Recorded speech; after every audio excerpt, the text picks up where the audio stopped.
Hi, I'm Chris Jeffs. I'm an ex-FLDS member turned atheist. I'm 23 years old. I'm about to graduate from the University of Utah, and this is my story.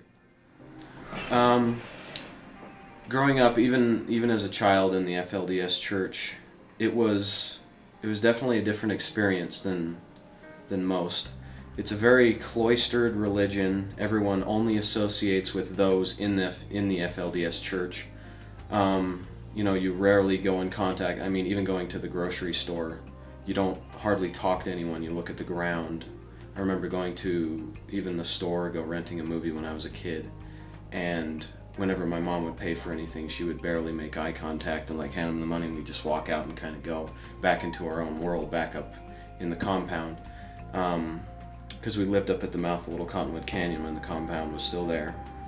When my grandfather, Rulon Jeffs, was still the prophet. At any given point when I was born, my dad had 3 wives, my mom, my mother's sister, Sherry, and then another wife, Brenda.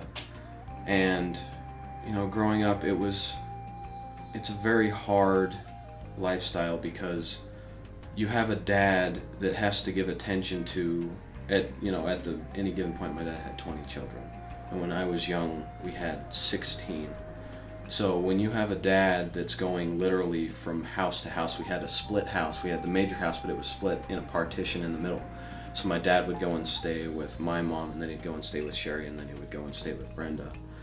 And you get this sense of separation from not only the outside world because of the cloistered nature of the religion, but you also feel separated from your family. Like, even if I wouldn't have had my mom, I wouldn't have had hardly any connection with anyone, because when there's so many children, when there's so much focus, it almost had like an orphanage feel to it. So you just kind of have to do your own thing and kind of mold with the crowd.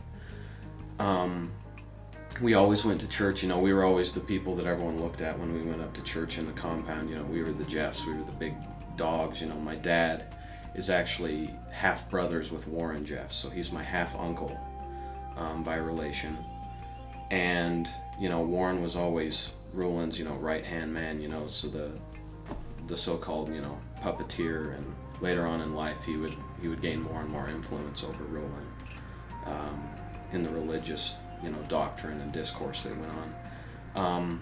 But the biggest change came when I was about 8 years old. My oldest brother Clayne had left the church because he hadn't agreed with it, and we were associating with the Gentiles and associating with him. And the horrible thing was, because of the nature of the church and having it being so closely knit, everyone soon got wind that we were associating with my Gentile brother Clayne. And it got to the point where we would have people actively spying on us. They would park in front of our house, have binoculars. We actually lived right by a mountainside, and several times we would look up and we'd see the reflection of binocular lenses. We'd look up on the mountainside and there would be people looking in on our yard, seeing what we're doing, when we'd have Clayne over for a barbecue or something.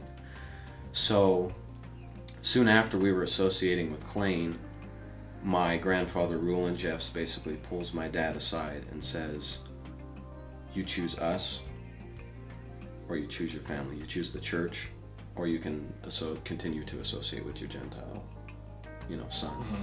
And my dad, without skipping a beat, says, "I choose my family." And he walks out.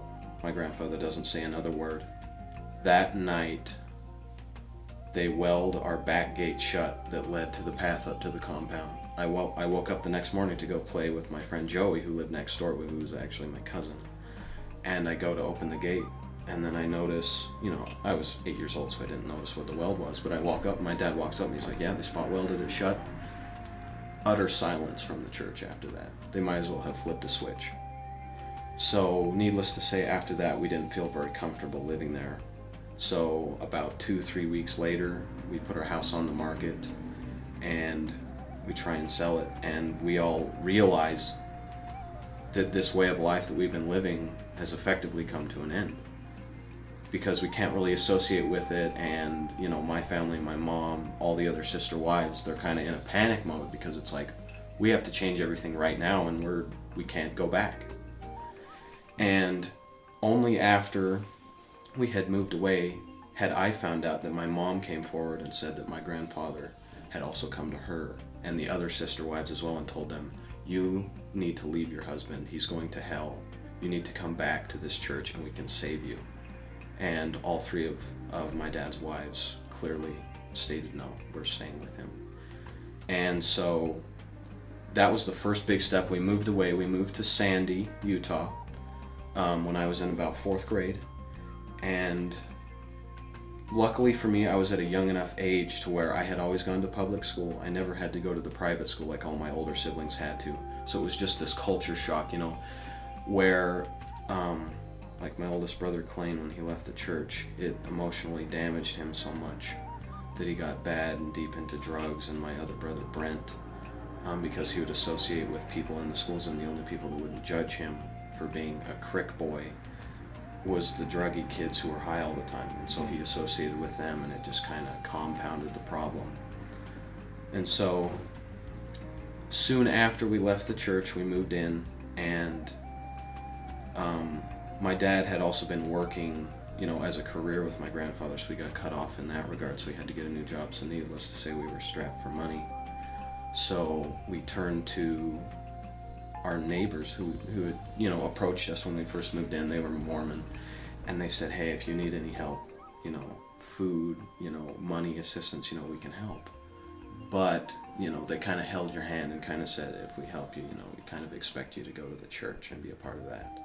And so, you know, we really needed the help, so that was when we started being much more active in the church. And I remember the first day I walked into church, I felt as if all eyes were on me, and I was deathly shy when I was a child. And I would go in and you do the, you know, the main congregation for the first hour of church, and then you move into the small rooms. And I would just stare at the ground, and I had no idea what was going on. I could tell everyone just, I was the elephant in the room that nobody wanted to talk about, because, you know, everyone wants to be understanding. But I always felt a sense of disconnectedness, even in the Mormon church. I felt as if they were warm people, but I could tell I was like the leper that they associated with, but they couldn't connect with me. Like, there was always just this rift between us that just, most of them just didn't, you just couldn't bridge the gap. So, from when I was about 10 years old till I was 11, I actually ended up, you know, going in deeper, and I figured out that my dad had been in contact with the higher-ups in the church, and he had actually, you know, we needed help ongoing, so we figured he needed to strengthen the ties. So I actually ended up getting baptized in the Mormon church when I was 11 years old. You know, so it kind of strengthened the ties we had there. But after that, my hatred for going to church only increased week after week after week, because my dad always said, you know, we have to go to church, we have to maintain these ties, because, you know, we're tied at the hip, you know, financially and everything. So I began to get a sense of resentment towards him and towards the church, and every week I remember I would beg, I'd be like, can we please just go to the first hour, and then I want to go home, because I hated it so much that it would increase the amount that I didn't talk, and because I didn't talk, nobody knew who I was, and then everyone's like, oh, this kid's so weird, and then the rift just separated. And that went on until I was about 14, and this was when the first big step I took towards being non-religious. My brother David, who had had some marriage problems with his wife, had a big problem with infidelity, and his wife ended up having an illegitimate baby, and it just crushed him. And he moved away for a while. He moved to Hawaii, you know, to kind of do his own thing and get away from everything. And he came back, and the last night of his life, the last night he was alive, I remember, you know, my mom said he was so peaceful, and I was there at the house, and I went over to my friend's house instead of eating dinner with them, and then that night he ended up going home and drinking a large amount of alcohol and taking a whole bunch of painkillers, and ended up dying in the night. And I just remember thinking, what kind of a God would be okay with It's all right. What kind of a God would be okay with destroying a man's life who he did nothing but good? He was so loving, and he was so funny and friendly. And I just remember thinking, if God is so great, why did he destroy my brother's life? And that was when I increased the rift, and then shortly after that my dad said we don't have to go to church anymore. And I literally jumped for joy that day, because I didn't have to sit in a room full of people who I knew were judging me, and I knew that I could be free. So after that, I kind of increased, my separation from the church, and I started associating with people at school who weren't religious. And it just kind of compounded and snowballed from there, and I self-educated myself. I started reading more philosophical works. I really love Friedrich Nietzsche. And, education begets skepticism. So I just continued to read and read throughout the years. And I went to atheism completely when I turned 17. I just decided that was what made the most sense to me, because I just couldn't wrap my head around some things that have happened in my life, that I just couldn't accept a God existing that allows that sort of thing to happen. And I increasingly found out that I wanted to live that way. I didn't want to be cloistered in. I didn't want for my life to be dictated by somebody else's actions. I didn't want somebody to threaten me with damnation because I'm not living the way that they think I should live. So from that catalyst when I was 14, that planted the seed in my head, and then it just got the cogs turning, and then that compounded with the increased separation of having to leave the FLDS church into the Mormon church, and just feeling isolated, like I didn't belong anywhere. And I never felt that I belonged anywhere until I started speaking with my friends who weren't religious, and they accepted me for who I was rather than what I believed in. They looked at me as a person, not a collection of beliefs. And that's where I felt the most comfortable. And I've just evolved and evolved. And I haven't been a very active atheist. I don't try to talk about it as much as some do, because I just like to accept it. But I understand, for the purpose of spreading, the truth, and I definitely am an advocate for spreading and allowing people the freedom to escape the shackles of religion, because I know how much it limited my life. I know how much it destroyed my brother's early lives, and it's just a system of thinking that I think is antiquated and is unnecessary in today's world. So that's pretty much the main backstory. That's pretty good. Yeah. I mean, I guess most of those questions get wiped. So since you said the age of 17 is when you pretty much made the full, I really do not believe in this anymore. It kind of came to yourself saying, I am an atheist. Emotionally inside, and how did it feel once you kind of accepted the fact that I no longer believe in this anymore? I can go and live a life that I want to live, or... It was absolutely liberating. I didn't have to feel the guilt. I didn't have to... When I was religious, you feel, I call it pocket guilt.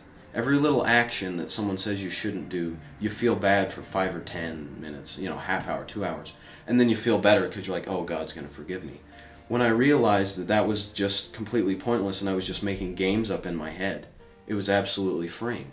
I can say and do what I want. I can still be a great person, be an accepting person, be a loving person, and live my life to where it makes me happy and it makes people around me happy. It's absolutely liberating, because you're not tethered to this preconceived notion of sin, of repentance, of an eternal life after death that you're tethered to, that it makes you live in a prison while you're still alive. It's like you're paying the pauper for everything you're going to do in an afterlife that you're sure is not even going to happen. And I refuse to believe that. So it was absolutely liberating, because my mind was allowed the freedom to escape the confines of beliefs that I didn't believe in. So if there's anyone else out there right now that has a similar backstory to you, might have not even just FLDS, any religion out there that is coming from a similar situation, and you can give them one piece of advice to help them out or to maybe reassure them, what would you tell them to do? The technological world that we live in is such an amazing support system. You can find online groups, you can find support groups, you can find forums, you can educate yourself, and you don't have to, I mean, even if you're living in a situation where you're very cloistered in, like my brother Marcus, for example, he's still in the FLDS church, and I would say to him, it's so freeing, and there's never a lack of support. There's always people who are living and who will accept you and who can help you along your path towards freedom, towards a life that isn't limited. So I would just say, take advantage of the immense network that's created through the internet. I mean, you can talk to people, you can contact people when you're feeling, apprehensive, when you're feeling alone. There's people who feel exactly the same way, and they can help you work through your problems. And the biggest thing I can say is, I know it's very scary. It fills you up with fear at first, because you're so used to falling back on the crutch of religion, because it's like a comfort, but it's a poison at the same time. But once you can accept it and move away and use the amazing support system that the world, that your family, that the internet can provide, I would just say use that to its fullest extent, and it can help you educate yourself and help you enlighten yourself to the truths that are in fact truths.